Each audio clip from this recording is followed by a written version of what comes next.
The traffic stop in southeastern Georgia that turned deadly, claiming the life of a man who had been wrongly convicted of robbery and spent 16 years in prison. On October 16, 2023, in Camden County, Georgia, 53-year-old Leonard Allen Cure, who had been exonerated 3 years earlier after serving more than 16 years for a crime he did not commit, was stopped by a sheriff's deputy for speeding on Interstate 95 near the Florida state line. Get out! Get out! Put your hands back here. I ain't doing shit. Put your damn hands back here. Who are you? Staff Sergeant Aldridge, Sheriff's Office. My name is Yahweh. I don't care. Step to the rear of this vehicle. In the name of who? In the name of the law of the state of Georgia. Step back here now or you're getting tased. According to the Georgia Bureau of Investigation, the deputy ordered Cure to step out of his vehicle and place his hands behind his back. Get out! It happened on I-95, just north of the Florida line. When Cure failed to comply, the deputy deployed a stun gun. Your name is Officer who? Staff Sergeant Aldridge with the Camden County Sheriff's Office. Who county? Camden County. Put your hand behind your back. Either put your hands behind your back or you're getting tased. I'm telling you that right now. Why am I getting tased? Because you are under arrest for speeding and reckless driving. I'm not driving. Nobody was hurt. How was I speeding? You passed me doing 100 miles an hour. Okay, so that's a speeding ticket, right? Sir, tickets in the state of Georgia are criminal offenses. I don't have a ticket in Georgia. You do now? Why? You passed me doing 100 miles an hour. Offense, and what? Am I going Hands to jail? behind your back. Yes, you are going to jail. Hands behind your back. What happened next turned a routine traffic stop into a fatal confrontation that shocked people across the country. A violent struggle followed, during which Cure reportedly grabbed the deputy's neck and face. In the chaos of the moment, both men fell to the ground as the deputy tried to regain control of the situation. Witnesses later described the scene as frantic and desperate, with Cure appearing overwhelmed and panicked, while the deputy repeatedly ordered him to stop resisting. Moments later, the deputy fired at Cure from close range.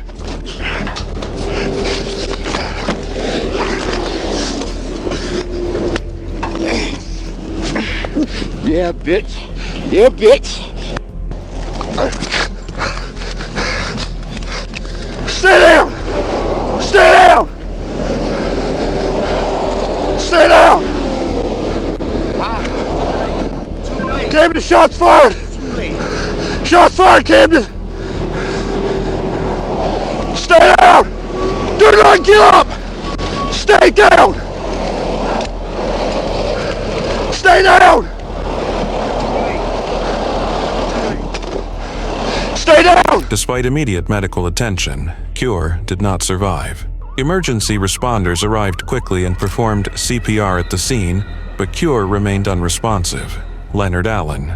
Cure's death struck a nerve not only because of the graphic nature of the encounter, but because of the history behind his name. Cure had been exonerated just 3 years earlier after spending more than 16 years behind bars for a crime he did not commit. His release had been celebrated as a major victory for justice reform, one of those rare moments when the system acknowledged its mistakes and tried to make things right. After his exoneration, Cure spoke openly about wanting to rebuild his life, reconnect with his family, and enjoy the freedom he had been denied for over a decade and a half. That is what makes the tragedy of October 16, 2023 so difficult to process. For many, it felt like Cure had escaped one injustice only to meet another. Supporters argue that Cure's hesitation during the arrest may have been influenced by the trauma of his wrongful conviction.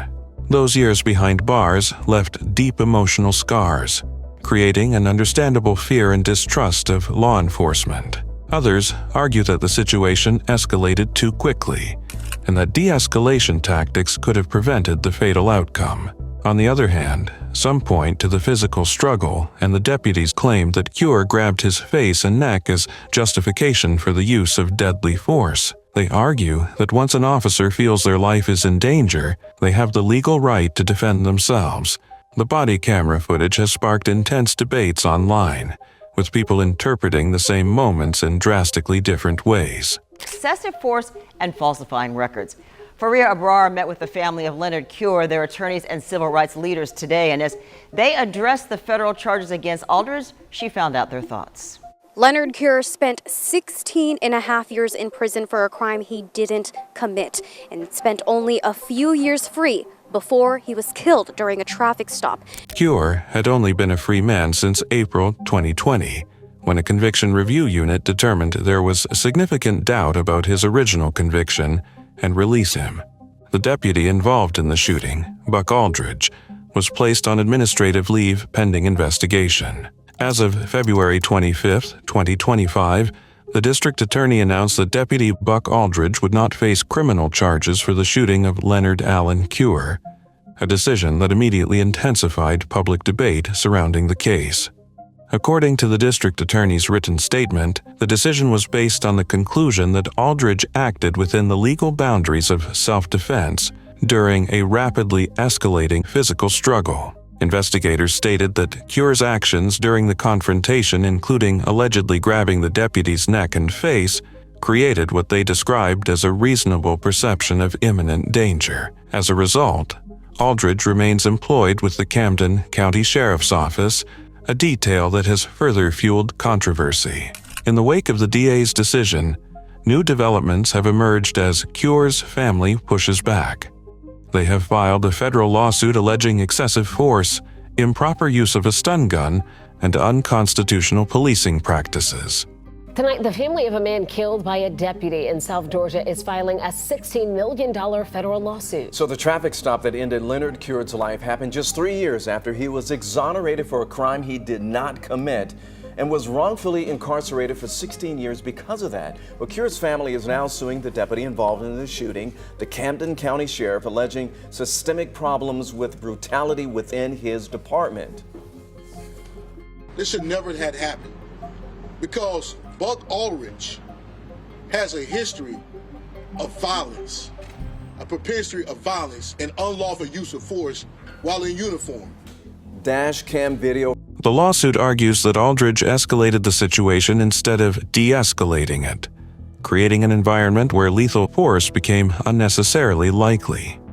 The family's legal team points to Cure's background, a man exonerated after 16 years of wrongful imprisonment, as evidence that he had every reason to fear aggressive law enforcement encounters. They describe the incident not as a clean-cut case of officer self-defense, but as a tragedy rooted in systemic failures and inadequate officer training. One of the newer details gaining public attention is Aldridge's documented history. Reports surfaced that he had previously been terminated from another police department in Georgia years before joining the Camden County Sheriff's Office. Critics argue that this history should have raised red flags during his hiring and that the county's failure to properly vet officers contributed to Cure's death. Supporters of the lawsuit claim that this pattern highlights a broader issue of law enforcement agencies recycling officers with problematic records. Another significant development is the public release of extended Bodycam footage and the emergence of enhanced frame-by-frame breakdowns conducted by independent analysts.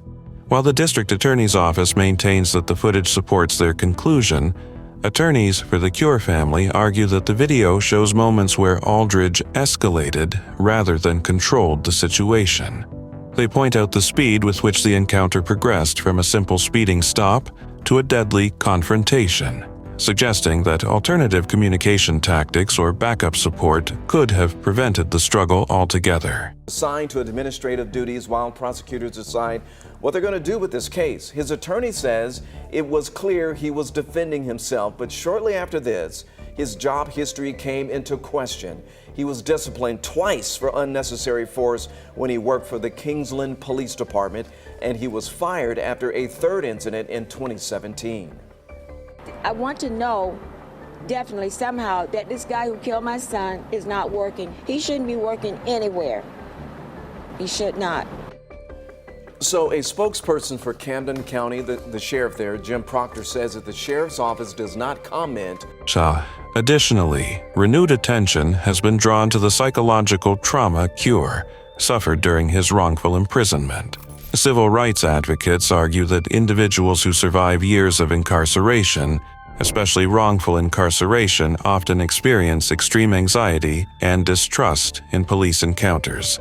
They emphasize that officers should be trained to recognize indications of trauma responses rather than assuming malicious intent.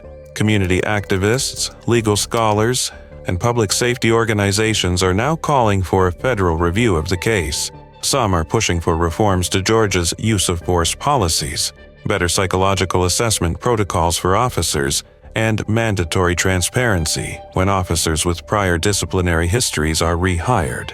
While the district attorney has closed the criminal inquiry, the civil case is only beginning.